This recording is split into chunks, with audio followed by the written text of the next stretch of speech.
Test for lie detection, brain mapping, brain fingerprinting. Brain mapping for brain fingerprinting is a forensic science technique that determines whether specific information regarding a crime is stored in a subject's brain. Scientific name of technique is Murmur. memory and encoding related That is murmur, that is memory and encoding related multifacial multifaceted electroencephalographic response. invited and developed by Lawrence Fairwell of US in 1990s. Principle.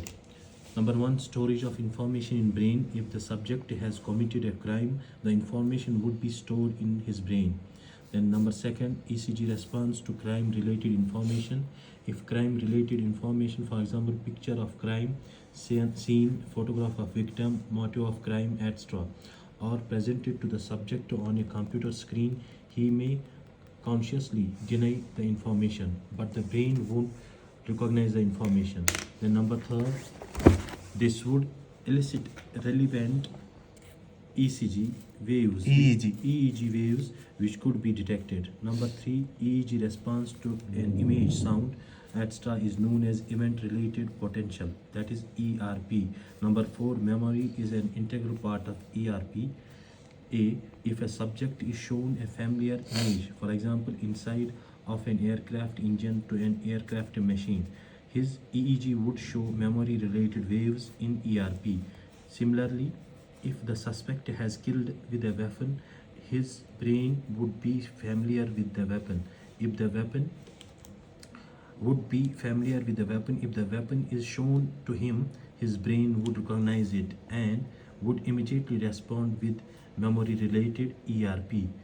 These memory-related ERPs are called P300 because delay between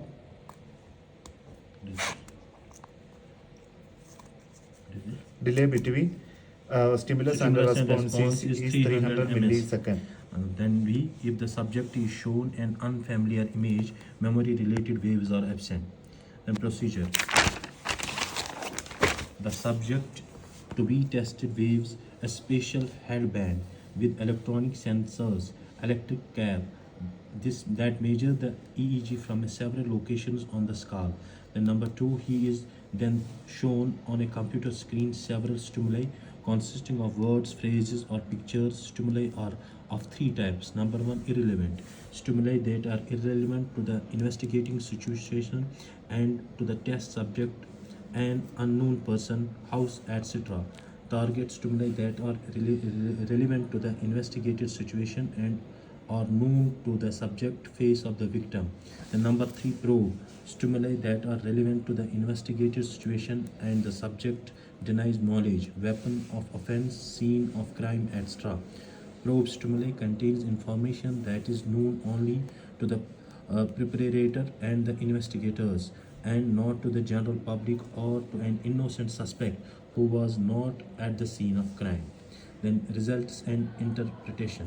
If the subject has killed the victim, his brain would recognize scene of crime and weapon.